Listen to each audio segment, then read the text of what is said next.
Good afternoon, everybody. My name's Craig. I'm an economist by training, so please forgive me for that. But I also operate within the communications and the education sphere. I co-own an agency called Orchan Consulting Asia, which is a specialist brand communications agency, and also The Third Degree, which is a support platform and consultancy for postgraduate research students. I've resided in Malaysia for over 15 years and have built my strong business networks here, giving me some insights into a range of industries at multiple levels. My company, Orchan, represents both local and international interests in Malaysia. Feel free to connect with me either through LinkedIn or through email. Let me start with a little bit of a recap for 2020, and I purposely left the four-letter word there for you to choose what it means to you. But let's say it's been a challenging year.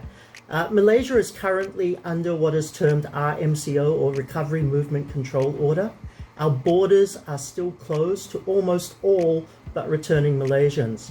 However, with the exception of a few areas where the pandemic has now hit quite hard as of recent weeks, we actually have relative freedom of movement. SOPs for all forms of activity still exist, including the obvious social distancing, electronic check-in at retail and commercial venues, select limits on social gatherings, including limits on weddings and funerals, but also the closure of several categories of business. Authorities have been recently openly mentioning the opening up of the country, but with a backdrop of between 1,000 to 2,000 new COVID cases per day, it's not really looking very promising. In mid-March to mid-May period, which was our hard lockdown, that was with cases with mere hundreds at that time. The authorities have just this past week admitted that a further hard lockdown is extremely undesirable, as the economic cost has obviously been far too heavy a burden to facilitate that. We have estimates of business closures hitting 30,000 SMEs during the past 6 months. The majority of businesses that closed were micro SMEs, making up 79.5% of closures during the first MCO, which was March to May, and 70.8% of them during the RMCO. Now, data is not available for larger businesses as yet because the time required to wind up a registered limited liability company is significantly longer. That data is going to start filtering through early next year. Unofficial rates of unemployment have us at being around 800,000 during the COVID lockdown periods, but potentially larger due to not only the impact of the gig economy, but also underreporting of data. Predictions in October topped 1 million for unemployment, which is taking us, I think, over 5% of population, quite significant. Sentiment on the ground still resembles the deer in the headlights approach, with a lot of businesses and individuals still extremely slow to pivot opportunities from the pre-COVID area. It's not to say that innovation has been quashed, but merely to reflect a disparity that exists within society, and perhaps to reflect upon a mild confusion that is associated with both political and the communications climate. There's a lot of help that is available out there, but many who need the help still are not sure where they need to turn. Let's move that.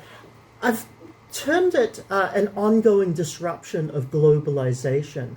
There is an overall feel and, I guess, emotion of deglobalization in Malaysia, or rather an increased Malaysianization in 2020, be it because of the shuttering of select immigration programs and the return access for valid visa holders, closure of international postage from Post Laju. We cannot send anything out of the country through the post office anymore, supply chain challenges, and an active attempt at engaging Malaysians into low-skilled work that was traditionally undertaken by migrant labor. It's all starting to have its impact on society and economy. So let me share a few of the observations that I have. The first one being on political uncertainty and economic support. So February 2020, there was a change in government prior to the initial COVID lockdowns, and that was done in a way that was very uneasy to many Malaysians. Multiple veiled challenges and threats to its continuation and sustainability have also embedded a sense of uncertainty amongst the population and amongst businesses. Most recently has been the interplay between three veteran politicians, all leveraging for position. This played out through the current budget approval, with yesterday the national budget being passed at 111 to 108 votes, an incredibly slim majority, and also leading to more concerns. With this approval, though, many of the initiatives for SMEs, for youth, for employment, and for the unemployed are now going to be activated within the immediate future in an attempt to kickstart economic recovery. A total spending package of in excess of 320 billion ringgit has been enacted, and the impact of this should start to be felt in the first quarter 2021. Previous Pinjana initiatives from the government, which were from March up until the current time, were simply there to keep businesses functioning, minimizing closures and minimizing employment terminations. There were issues recorded with respect to access to these programs, but these teething problems now appear to have, on the whole, been eliminated. The political uncertainty of recent weeks, but I think recent months more than anything, especially that surrounding the budget objections and attempted parliamentary votes of no confidence against the current Prime Minister, have created both a communications and an understanding vacuum for smaller enterprises and individuals. A large percentage still unaware or unsure of where to go to help. One data source actually suggesting that up to 46% of individuals are unaware of what help they can actually receive from the government. Now with the budget approved, hopefully we can expect a smooth enough rollout.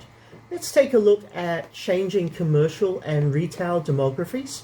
Work from home has obviously, for not only Malaysia but everywhere, become a norm for many, but also a very realistic and achievable outcome.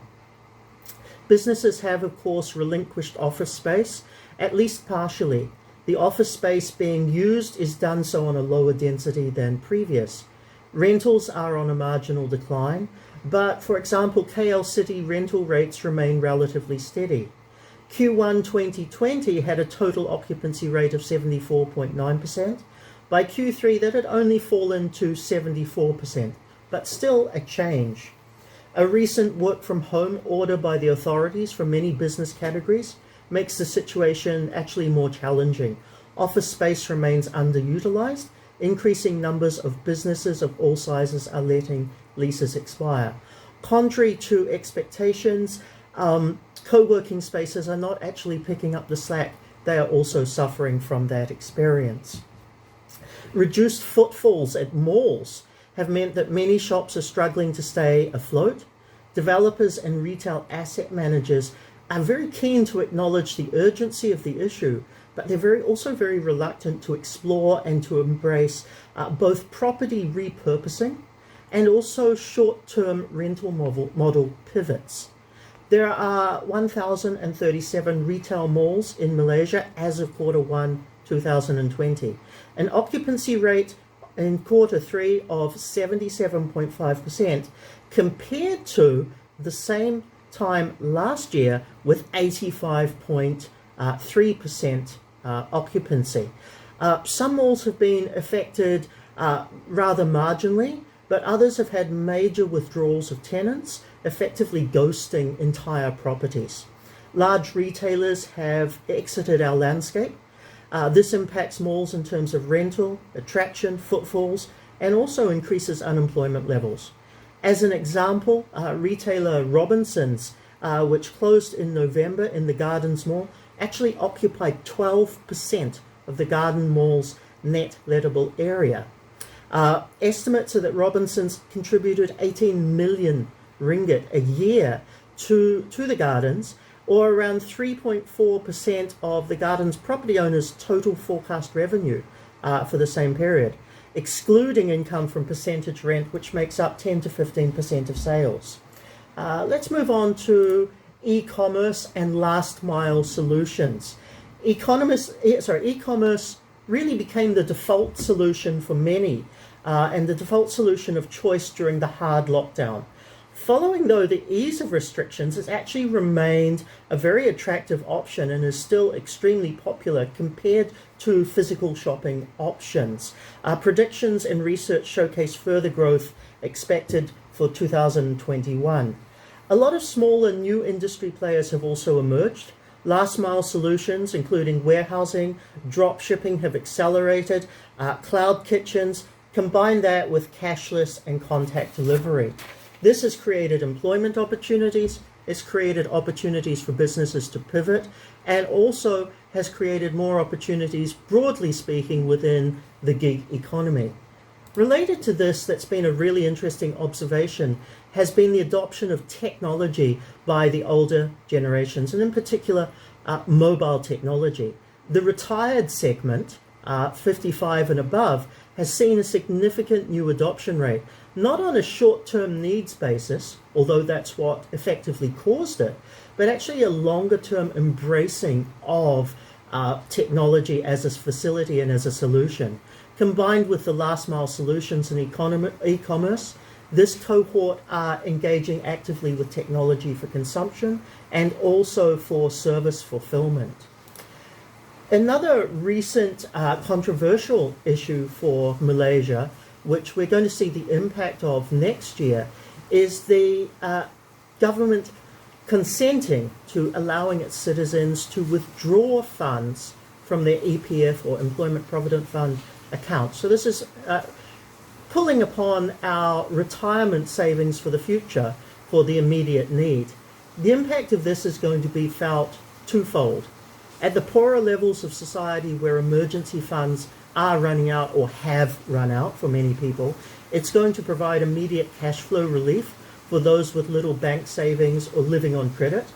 And for those with employment and stronger cash flow, it's actually going to give an injection of spending power early in 2021, should they choose to utilize it. The impact's going to be felt in two time periods. The release of the first 50% of entitled funds to each individual starts in January 2021, and then the release, either in aggregate or by monthly installment, from February onwards for approximately 3 to 6 months. RHB Research Institute Chief Asian Economist Pek Boon Singh suggests that the economic impact from the EPF Account 1 withdrawals alone will not be significant, as the total projected withdrawal is only 4 billion. But, in his words, it will generate a positive impact on overall consumer spending. Personally, as an economist, I actually see it as greater, because those that have been extremely prudent with their spending recently are now going to be able to start going back to pre-COVID levels as well.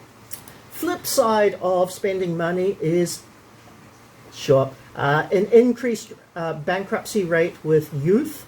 What we do see is 27% of KL households are living beyond their means. What's been interesting is the government has recognized that the impact of bankruptcies is serious, because it does impact upon banking opportunities, it impacts upon employment opportunities. And during this year, because of COVID, they raised the criterion from 50,000 ringgit to 100,000 ringgit, therefore reducing the number of overall bankruptcies. I've got one final point to make before I end, and this is more a social change, but it's changes associated with education. It's an unusual observation, but the knee-jerk reaction to shifting to online education has actually gone relatively smooth for most Malaysians. It's also initiated the first batches of remote interns, remote workers, fresh graduates who have been employed, which for many has also been a success. The impact here is not so much the shift, but the proof that the current generation of tertiary students and fresh graduates are equipped to adapt quickly to an online learning and an online working environment. Traditional models of study and work placement have been overridden. New models once thought of as impractical are actually proving themselves well. So thank you very much. I hope that I've given some interesting insights into there, and hand back to you, Patrick.